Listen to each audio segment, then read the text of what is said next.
Hello दोस्तों, welcome to root English. मैं हूं आपका सरफराज और आज हम लोग स्टार्ट करने वाले हैं time and tense.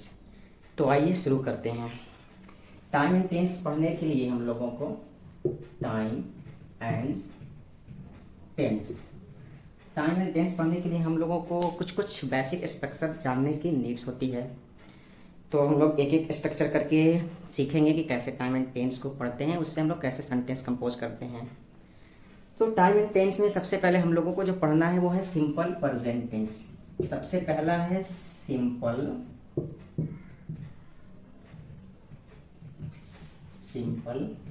Present tense. Simple present tense में दो स्ट्रक्चर होता है। सिंपल प्रेजेंट टेंस में दो स्ट्रक्चर, एक होता है जो पहला वाला होता है। आज हम लोग उसको इस्तेमाल करना सीखेंगे। पहला वाला जो स्ट्रक्चर होता है, पहला वाला स्ट्रक्चर का जो होता है वो होता है आपका subject plus to be verb plus complement.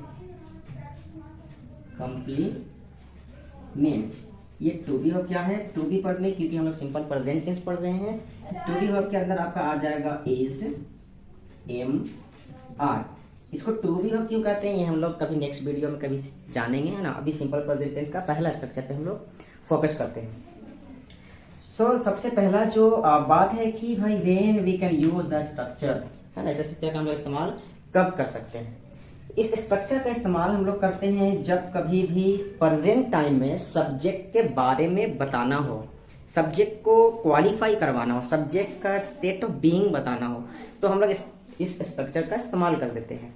जैसे मुझे इस मार्कर के बारे में बताना हो कि ये मार्कर क्या है भाई, ब्लैक है, तो मैं क्या बोलूंगा? The marker is black. The marker is black. जैसे मुझे बताना है कि आप मेरे दोस्त हो, तो मैं क्या बोलूंगा? You are my friend. इसमें मैं क्या कर रहा हूँ? इस सब सेंटेंस में मैं सब्जेक्ट के बारे में बता रहा हूँ, है ना। सब्जेक्ट के बारे में बताते हैं इस स्ट्रक्चर से, या फिर सब्जेक्ट का स्टेट ऑफ बीइंग बताते हैं। जैसे मैं कि कोई एक हम लोग ले लेते हैं थर्ड पर्सन को, he is a student. He is a student. जैसा कि आप देख रहे होंगे मैंने वहां एक सेंटेंस लिखा है बहुत छोटा सा, ही इज अ स्टूडेंट। अब ये जो ही इज अ स्टूडेंट है, इसमें आप देख सकते हैं गाइस कि जो आपका सब्जेक्ट है, हमारा जो सब्जेक्ट है ही, वो इस सेंटेंस में ही के बारे में बताया जा रहा है कि ये जो ही है ना, ही क्या है भाई? आ स्टूडेंट है, एक छात्र है, इसके बारे में बता रहे हैं। मैंने अभी आप लोगों को बताया कि इस स्ट्रक्चर का इस्तेमाल हम लोग सब्जेक्ट के बारे में बताने के लिए, सब्जेक्ट का स्टेट ऑफ बीइंग बताने के लिए हम इस्तेमाल करते हैं, या फिर कह सकते हैं सब्जेक्ट को इंट्रोड्यूस कराने के लिए इस्तेमाल करते हैं। अगर मैं बोलूं I am a teacher, I am a teacher, ठीक है। तो इसमें मैं यहां पर जो आई सब्जेक्ट है ना, इसको मैं क्या करा रहा हूं? मैं इंट्रोड्यूस करवा रहा हूं, है ना, कि मैं एक शिक्षक हूं। मैं इसके बारे में बता रहा हूं कि आई जो है ना वो शिक्षक है। दैट इज मैं हूं, मैं जो हूं, मैं क्या हूं? मैं शिक्षक हूं। आई होप आप इसको समझ पाए होंगे। इससे हम बहुत सारे सेंटेंस बना सकते हैं। चलिए दो तीन एग्जांपल्स और देख लेते हैं। जैसे आपको बताना है कि यू आर माई फ्रेंड, तुम मेरे दोस्त हो। यहां पर यू को क्या किया गया है? यू के बारे में बताया गया है कि वो यू है ना, वो मेरा क्या है भाई? ये यू क्या है? मेरा दोस्त है। जैसे मान लीजिए आप किसी का नाम डाल सकते हैं, suppose Ram is a good student. इसमें क्या बताया गया भाई? राम, राम जो आपका सब्जेक्ट है ना, ये कोई somebody है ना, somebody है।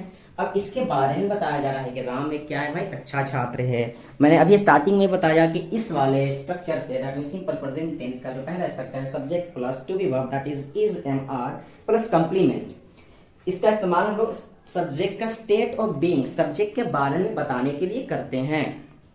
आई होप आप लोग समझ रहे होंगे। प्लीज अच्छे से एक बार देख लीजिए।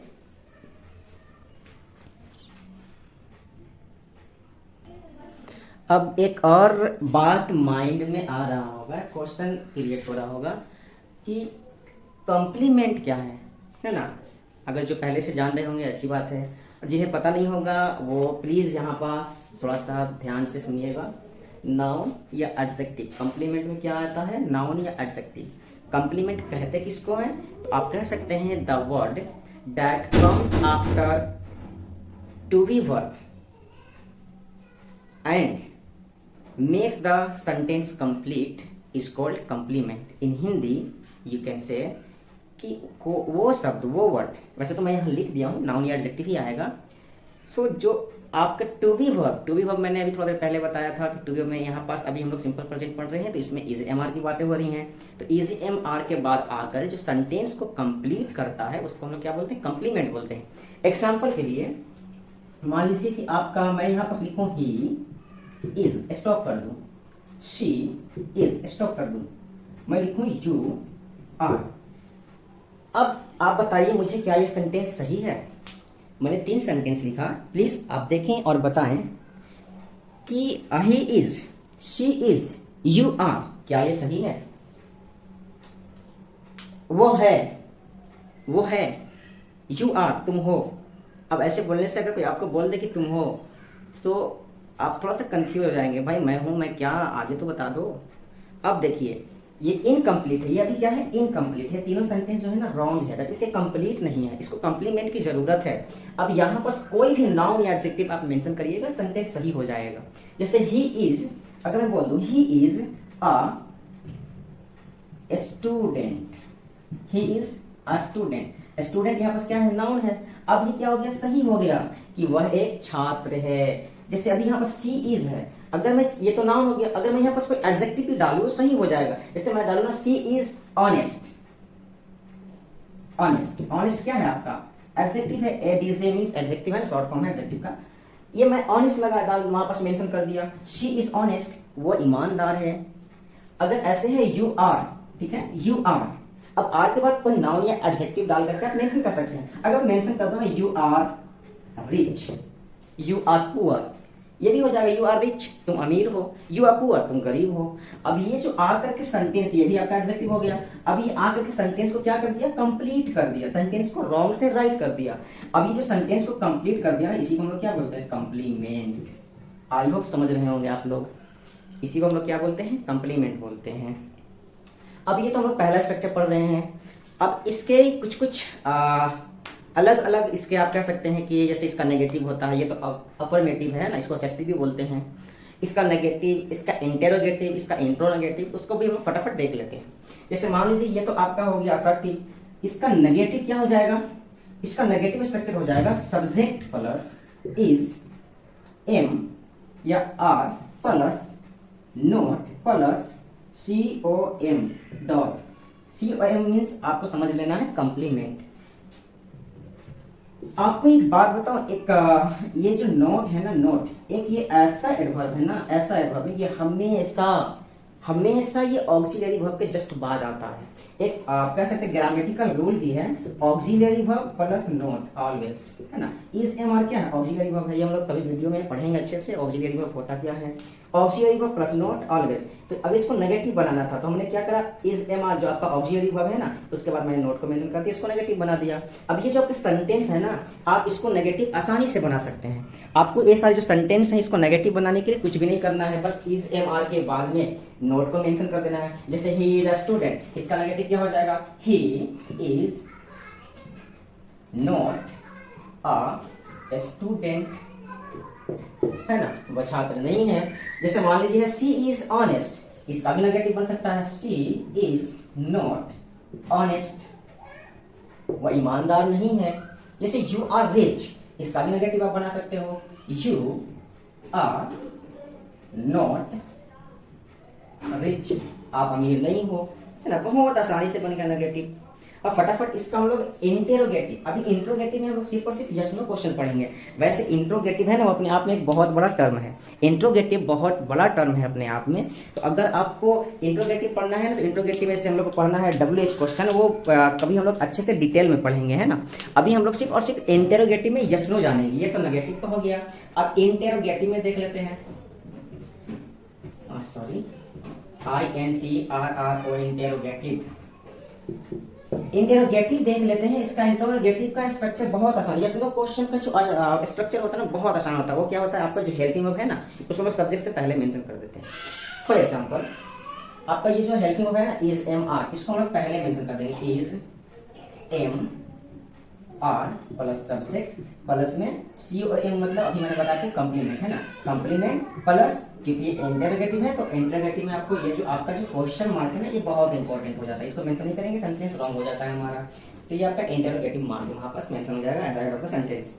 अब इसको हम लोग आसानी से कंपोज कर सकते हैं, कुछ भी नहीं करना है, बस ये आपका जो ये सेंटेंस है ना इसी को बना सकते हैं। जैसे ही इज अ स्टूडेंट, तो आप क्वेश्चन कर सकते हैं ना, इज ही अ स्टूडेंट, क्या वो एक छात्र है। जैसे सी इज ऑनेस्ट, आप क्वेश्चन कर सकते हैं इज शी ऑनेस्ट। जैसे है यू आर रिच, इसका क्या हो जाएगा, are you rich. I hope आप समझ रहे होंगे, आई होप आप समझ रहे होंगे। अच्छे से देख लीजिए एक बार बोर्ड पर, मैं इसलिए बार बार बोर्ड से हट जा रहा हूं ताकि आप अच्छे से समझ पाएं। आर यू रिच, क्या आप अमीर हो। अब हम लोग देख लेते हैं interrogative plus negative. Interrogative plus negative में हम लोगों को ये समझ लेना है कि कुछ नहीं करना है, बस ये जो इंटेरोगेटिव में क्वेश्चन हो रहा है ना उसी को नेगेटिव ही बनाना है ना। तो यहाँ पास जो आपका जो इज एम आर मैंने सब्जेक्ट से पहले पुट कर दिया, मेंशन कर दिया। अब सब्जेक्ट के बाद जो है हमारा नोट वन नोट यहाँ आ जाएगा, ये सेंटेंस बन जाएगा इंटेरोगेटिव नेगेटिव, यानी कि क्वेश्चन भी हो रहा है और ये ध्यान में रखिएगा सी ओ एम मीन्स कॉम्प्लीमेंट, है ना। अब इसका इस्तेमाल बहुत ज्यादा होता है जब आप किसी से कुछ पूछताछ कर रहे हो, तो जैसे आपको बोलना है क्या आप बीमार नहीं हो, क्या बोलिएगा, आर यू नॉट इल। आपको मतलब खास करके अभी हम लोग बहुत सारे जो स्ट्रक्चर पढ़ना है जो इंग्लिश। तो जैसा कि आप देख सकते हैं ये आपका एक सेट हो गया। प्रैक्टिस करने के लिए ऐसे ऐसे आप कई सेट बना सकते हैं, because you know very well practice makes one perfect. और आई होप वीडियो समझ में आया हो, अगर समझ में आया हो तो please like subscribe and share and comment. Thank you. अगले वीडियो में जल्द मिलेंगे, तब तक के लिए बाय।